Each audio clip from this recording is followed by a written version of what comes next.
کیا کہتے ہیں اس کو، کسی شخص کے ملامت کرنے سے اور اس کی بدگوئی سے بھی نہیں ڈرتے. جی سر.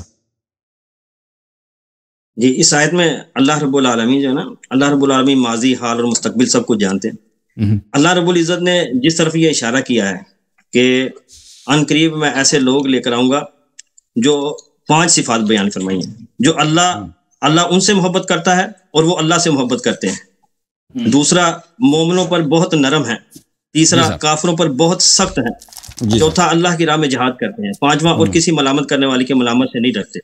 ہم کہتے ہیں اس سے مراد آپ کی تفسیر کے مطابق کون ہے؟ 12 امام ہے یا وہ ٹیم ہے جو اللہ کے نبی نے تیار کی؟ یہ دیکھیں، یہ حق بھی کافرین، کہ اگر سب لوگ کافر بھی ہو جائیں تو اللہ تعالیٰ کے ایسے قوم کو لائے گا جو وہ کافر نہیں ہے. اچھا، اور وہی اصحاب ہیں جن کے متعلق اللہ نے یہ آیت بیان فرمائی، فسوف یأتی اللہ بقوم یحبهم ویحبونہ اذلۃ علی المؤمنین واذلۃ علی الکافرین. اوکے جناب، یہ اہل بیت علیہ السلام کی تفسیر. حضرت علی علیہ الصلوۃ والسلام یعنی مرتدین کی جگہ وہ آ جائیں؟ نہیں، جو صفات اللہ نے بیان کیا کہ وہ میرے مومن بندے ہوں گے جو آئیں گے.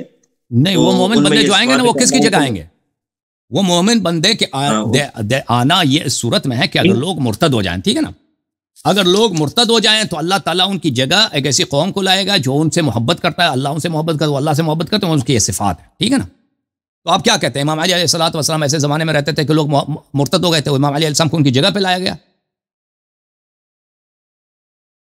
نہیں، اللہ کے نبی کے بعد مکہ، مدینہ اور بحرین کے علاوہ باقی کافی علاقوں سے لوگ مرتد ہوئے تھے. جی، تو کیا ان مرتدین کے خلاف جو ٹیم کھڑی ہوئی تھی، ان میں آپ حضرت علی رضی اللہ عنہ کو سمجھتے ہیں کہ وہ بھی اس آیت میں وہ بھی ہیں؟ یہ آیت اصحاب امام علی علیہ الصلوۃ والسلام ان کی جگہ پہ نہیں آئے تھے، امام علی علیہ السلام پہلے سے موجود تھے. ٹھیک ہے نا. اگر لوگ دین سے پھر گئے تھے، لوگ نے رسول صلی اللہ علیہ وسلم کی وصیت پہ عمل کرنا چھوڑ دیا تھا. سب لوگوں نے نہیں چھوڑا تھا، کچھ اکثریت نے چھوڑ دیا تھا. جی ہاں، بالکل آپ کی بات صحیح ہے. لیکن امام علی علیہ السلام کی خلقت اس لیے نہیں ہوئی تھی کہ یہ ان کی جگہ پہ اللہ نے ان کو پیدا کیا. یہ آیا کہہ رہا ہے کہ اگر لوگ مرتد ہو جائیں اللہ تعالیٰ خلق کر دے گا، ایسے قوم کو لا دے گا جو اس میں یہ صفات. اگر لوگ مرتد ہو جائیں، سب لوگ مرتد، تو ان کی جگہ پہ لائے گا. تو امام علی علیہ السلام کی یہ صفت نہیں ہے کہ لوگ مرتد ہو گئے تو امام علی علیہ السلام کو اللہ نے ان کی جگہ پہ لایا. ٹھیک ہے نا. کیونکہ اس زمانے میں سب لوگ مرتد بھی نہیں ہوئے تھے. اور یہ صفات ہیں کس کے لیے؟ امام زمانہ علیہ السلام کے لیے، کہ اگر لوگ، اگر وہ بھی اگر ہے، یہ آیا جو ہے نا اگر کی صورت میں، یا آمنوا من یرتد منکم عن دینہ، من جو ہے، من یہ اس میں شرط کے معنی ہوتا ہے کہ اگر آپ لوگ مرتد ہو جائیں تو اللہ تعالیٰ ان کی جگہ پہ ایسے قوم کو لا دے گا. تو یہ بھی امام زمانہ علیہ السلام کے لیے گارنٹیڈ ہے اللہ کی جانب سے کہ اگر لوگ مثلا ان کے منکر ہو جائیں، ان کے دشمن ہو جائیں، کوئی ان کا ساتھ نہ دے اور لوگ دین سے پھر جائیں، تو اللہ تعالیٰ نے گارنٹی دی ہے کہ ان کو اصحاب مل جائے گا.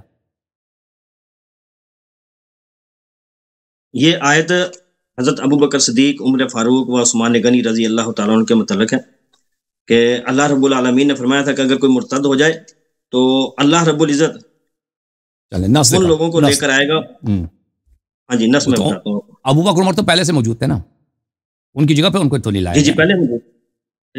اللہ رب العالمین نے ان کو خلافت بھی عطا فرمائی تھی نا. نہیں، اس میں خلافت کا ذکر نہیں ہے نا، حکومت کا ذکر نہیں. ابو بکر کوئی ایک امام ثابت کریں اس 5 صفات کے اوپر کہ اللہ ان سے محبت کرتا ہے اور وہ اللہ سے محبت کرتے ہیں، مومنوں پر نرم ہے اور کافروں پر سخت ہیں، اللہ کی راہ میں جہاد کرتے ہیں اور کسی ملامت کرنے والے کی ملامت سے نہیں ڈرتے. ہم نے دیکھیں یہ صفات سب اہل بیت علیہ السلام میں کہ وہ اللہ سے ان سے محبت کرتے ہیں، وہ اللہ سے محبت کرتے ہیں، وہ کفار سے نہیں ڈرتے ہیں، مسلمانوں کی وہ سے پیار کرتے ہیں. یہ تو سب اہل بیت علیہ السلام میں. لیکن اہل بیت علیہ السلام کو کیا اللہ اس لیے پیدا کیا کہ وہ مثلا مرتدین کی جگہ پہ ان کو پیدا کیا؟ یہ آیا اس طرح نہیں ہے. ہاں، آیا یہ کہہ رہا ہے کہ اگر لوگ مرتد ہو جائے تو ان کی جگہ پہ اللہ تعالیٰ کسی کو پیدا کرے گا جس میں یہ صفات ہے. ٹھیک ہے، لوگ مرتد ہو جائیں تو ہمارا یہ عقیدہ نہیں ہے کہ اللہ تعالیٰ نے اہل بیت علیہ السلام کو مرتدین کی جگہ پر کرنے کے لیے پیدا کیا. یہ آیا قضیہ شرطیہ ہے، ایک شرط کے طور پہ بیان کیا کہ اگر لوگ مرتد ہو جائیں، امام زمانہ علیہ السلام کے ساتھ کوئی نہ دے، تو اللہ تعالیٰ نے گارنٹی دی ہے کہ ان کے لیے ایسا اصحاب پیدا کر دے گا اللہ تعالیٰ. اوکے. یہ شیعہ کی قرآن کی تفسیر ہے، اس کے اندر حوالہ ہے کہ اس سے مراد 12 امام ہیں. یا ان کے اصحاب کے متعلق ہے. بالکل مجھے نہیں معلوم کس کی تفسیر ہے. تو میں کہتا ہوں کہ اگر حضرت علی رضی اللہ تعالیٰ عنہ جو ہے وہ بھی 12 اماموں میں ظاہر سب سے افضل امام وہ ہے، تو ہم کہتے ہیں کہ حضرت علی رضی اللہ ثابت کریں کہ وہ ان 5 صفات کے اوپر پورے اترتے ہیں۔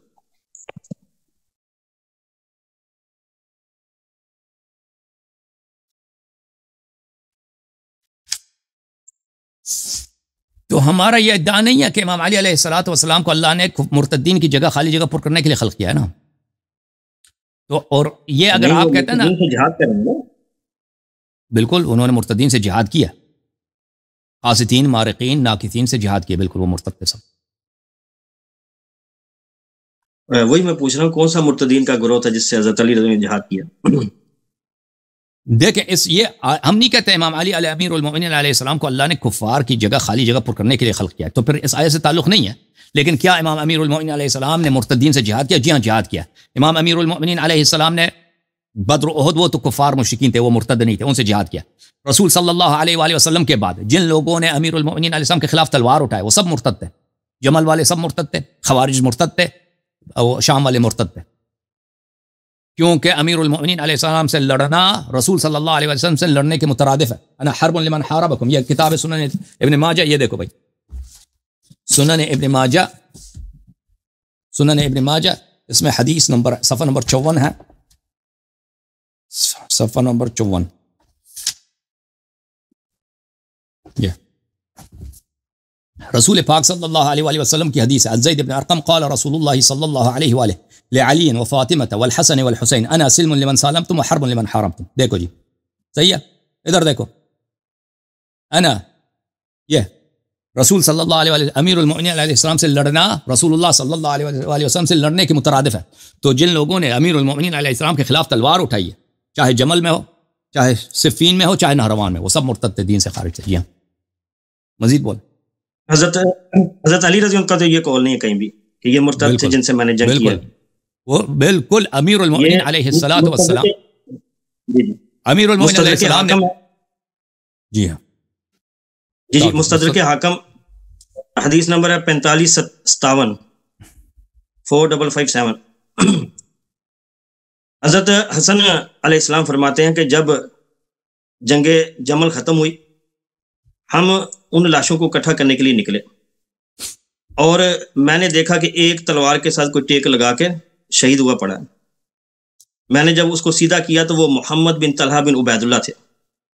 میں نے کہا بابا ادھر آ کر دیکھیں۔ حضرت علی رضی اللہ عنہ قریب آئے، جب دیکھا تو وہ محمد بن طلحہ بن عبید اللہ تھے۔ کہا اللہ کی قسم یہ تو بڑا نیک بچہ تھا، انا للہ و انا الیہ راجعون۔ حضرت حسن رضی اللہ تعالیٰ کہتے ہیں کہ اے بابا میں آپ کو اس سفر سے مسلسل روکتا رہا، لیکن آپ پر فلاں فلاں لوگوں کی رائے غالب آ گئی۔ حضرت علی رضی اللہ فرماتے ہیں کہ مستدرک حاکم شیعہ کتاب نہیں ہے نا، حدیث سنیں نہیں، حضرت علی رضی اللہ فرماتے ہیں کہ اگر مجھے پتا ہوتا کہ معاملہ یہ ہوگا تو میں آج سے 20 سال پہلے اللہ سے موت کی دعا کرتا۔ تو حضرت علی رضی اللہ تعالیٰ کے مقابلے جو آپ کی کتاب ہے نا، اس کو ہم پہ حجت کیوں بناتے ہو؟ وہ بھی قصاص لینے کے لیے اللہ کے حکم پر کھڑی تھی وہ۔ او بھائی آپ وہ اپنی حدیث ہم پہ کیوں ٹھوک رہے ہو؟ وہ کب سے مستدرک حاکم شیعوں کی کتاب بنی ہے؟ لازم نہیں ہے جیسے مناظرہ ہو صرف اسی کی کتابوں پر بات ہوگی، بالکل لازم ہے، بالکل لازم ہے۔ اگر ہم آپ کی دلیل کو نہیں مانتے، بھائی ہم آپ کا حدیث کو نہیں مانتے نا۔ آج تک کوئی ایسا مناظرہ نہیں ہوا۔ ابھی اگر عیسائیوں کے ساتھ بات ہوتی ہے ہماری، وہ کہیں ہماری بائبل سے سب کچھ ثابت کرے، تو یہ بائبل پر تو سیدھا بات نہیں ہو سکتی۔ ہم قرآن سے بھی بات کریں گے، سائنسی طریقے سے بھی کریں گے، ان کی کتابوں سے بھی کریں گے۔ ہاں بالکل بالکل۔ اب سن لیں نا، اگر کسی نصرانی سے آپ کا مناظرہ ہو جائے اور وہ نصرانی آپ کو دکھا دے بائبل میں کہ عیسیٰ ابن مریم اللہ کے بیٹے ہیں، تو آپ کیا کہو گے؟ آپ کا کیا جواب ہوگا؟ آپ کا یہ جواب ہوگا کہ ہم آپ کے بائبل کو نہیں مانتے نا، بائبل کو نہیں مانتے۔ ہم بائبل سے بھی حوالہ دیں گے، ہم کہہ دیں گے ہم بائبل کو نہیں مانتے نا۔ وہ تو نہیں کہہ سکتا کہ بھائی بائبل میں نے کہا کہ عیسیٰ اللہ ہے، اللہ کا بیٹا ہے، فلاں ہے، روح القدس ہے۔ وہ تو ہم کہیں گے بھائی آپ سب نے بنایا۔ ادھر تو لکھا ہے سور کھانا بھی جائز ہے، شراب پینا بھی جائز ہے، آپ پھر شراب پینا شروع کر دو گے؟ نہیں شروع کرو گے نا۔ تو اسی طرح ہم آپ کی کتابوں کو نہیں مانتے، ہم صرف اس وقت آپ کی کتاب کو مانیں گے کہ پہلے آپ اپنا مذہب ثابت کریں۔ اگر آپ نے پہلے اپنا مذہب ثابت کیا کہ برحق ہے، تو پھر آپ کی کتابیں بھی ماننا پڑے گا ہمیں، ٹھیک ہے نا۔ ابھی تو آپ نے وہ ثابت نہیں کیا۔ جب ہم عیسائی سے مناظرہ کرتے ہیں نا، ہم سب کچھ قرآن ان کے کتاب سے ثابت نہیں کر سکتے، لیکن ہم پہلے ثابت کر سکتے ہیں کہ اسلام حق ہے۔ سن لے بھائی پلیز۔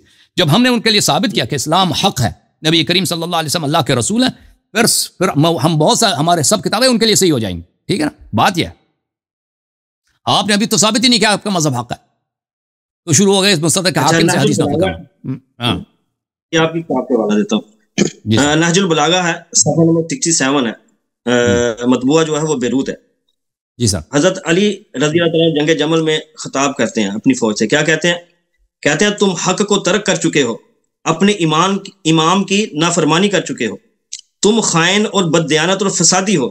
اگر تم میں سے کسی شخص کے پاس ایک پیالہ بھی امانت رکھ دیا جائے, مجھے خطرہ ہے کہ کچھ نہیں تو اس کا دستہ ہی اتار لو. اے اللہ میں ان سے بیزار ہو چکا ہوں, یہ مجھ سے اکتا چکے ہیں. اے اللہ مجھے ان سے بہتر ساتھی نصیب فرما اور ان پر مجھ سے بدتر امام مسلط فرما. بالکل. اے اللہ انہیں نیست و نابود فرما, جس طرح کہ نمک پانی کے اندر حل ہو کر نیست و نابود ہو جاتا ہے. تو حضرت علی رضی اللہ عنہ خود اپنی جو فوج تھی اس سے بیزار تھے. اور وہی ہوا جنگ صفین کے اندر حضرت علی کی فوج میں سے ہی خروج کر کے باہر نکل گئے لوگ. بالکل صحیح. 6 سے 8 ہزار کی تعداد تھی. اب سن لے اچھی طرح سن لے. امام امیر المؤمنین علیہ الصلوۃ والسلام مدینے میں تھے جب عثمان کا قتل ہوا. عثمان کو جب قتل کیا گیا ہے تو اس کے بعد خود وہی لوگ جنہوں نے عثمان کو قتل کیا تھا اور بقیہ جنہوں نے عثمان کو قتل نہیں کیا تھا, ان لوگوں نے امام امیر المؤمنین علیہ السلام سے بیعت کیا.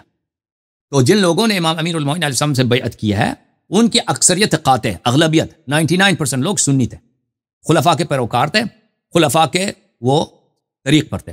تو وہ امام امیر المؤمنین علیہ السلام کو اسی طرح خلیفہ مانتے تھے جیسے ابو بکر عمر عثمان کو خلیفہ مانتے تھے کہ ہمارے بیعت سے خلیفہ بنے. تو یہی لوگ تھے جو غدار تھے, انہوں نے امیر المؤمنین علیہ السلام سے غداری کی ہے, اور امیر المؤمنین علیہ السلام ان لوگوں کو وہ ڈانٹتے تھے, ان کی مذمت فرماتے تھے.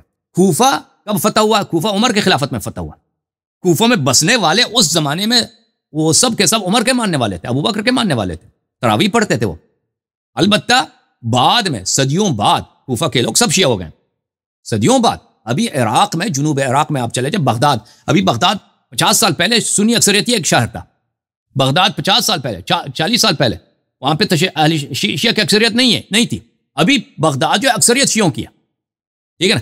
ابھی آپ 300 سال پہلے چلے جائیں, عراق جو ہے یہ سنی اکثریتی ملک تھا, اس میں شیعہ کم تھے, سنیوں کی اکثریت تھی. اب پچھلے 200-300 سال میں بہت سارے قبائل, بہت سارے لوگ شیعہ ہو گئے. اب جنوب عراق میں سنی بہت کم ہے. ایک زمانہ تھا بصرہ جو تھا گڑھ تھا اہل سنت کا, سنیوں کا. اب بصرہ میں بہت ہی کم, ایک محلہ ہے اس میں سنی رہ گئے, باقی سب کے سب شیعہ ہو چکے ہیں. نہیں کہ شیعہ باہر سے آئے, خود مقامی لوگ شیعہ بن چکے ہیں. ٹھیک ہے نا. جنوب عراق میں اسی طرح, کوفہ اسی طرح. اب دیکھیں ابو نعمان ابن ثابت الکوفی, ابو حنیفہ, یہ کہاں کا آدمی ہے؟ یہ کوفی ہے, یہ کوفہ کا, یہ خود کوفہ کا رہنے والا آدمی ہے, کوفے میں اس کی پیدائش ہے. ابو مسلم خراسانی کہاں کا ہے؟ کوفے کا ہے. اللہ آپ کا بھلا کرے. ابن ابی شیبہ کہاں کا ہے؟ کوفہ کا ہے. تو کوفہ جو تھا اہل سنت کا ایک علمی گڑھ تھا, مرکز تھا, جہاں پہ بہت بڑے بڑے مجتہدین, فقہا, محدثین, ادبا وہاں سے نکلے. ٹھیک ہے نا. اسی طرح بصرہ, اسی طرح, اور یہ عالم اسلام کا سب سے بڑا گڑھ تھا. یعنی مدینہ کے مقابلے میں علم زیادہ کہاں تھا؟ کوفے میں تھا. احادیث کو اگر آپ دیکھیں, مجتہدین کو دیکھیں, تو فقہ کا اصل, اہل سنت کا فقہ کی پیدائش کہاں پر ہے؟ کوفے میں ہے, نہ کہ مدینہ میں. ان کے احادیث کہاں, اکثر محدثین کہاں پہ تھے؟ کوفے میں تھے نا, نہ کہ مدینہ میں یا مکہ میں یا بغداد میں. بغداد تو بعد میں پیدا ہوا ہے, بغداد تو بعد میں بنی عباس کے زمانے میں بنا. تو امیر المؤمنین علیہ السلام کے زمانے میں کوفہ جو ان کا دارالخلافت تھا, اور عراق اور تمام عالم اسلام, اس میں آج بھی عالم اسلام میں اکثریت اہل سنت کی ہے. اس زمانے میں تو اہل سنت کی اکثریت ہر جگہ پہ تھی. تو اگر آپ سمجھتے ہیں کہ امیر المؤمنین علیہ السلام سے صرف شیعوں نے بیعت کیا ہے, شیعہ اثنا عشری جو ان کو سمجھتے تھے کہ نص کے ساتھ خلیفہ بنے, تو یہ آپ کی بہت بڑی غلط فہمی ہے.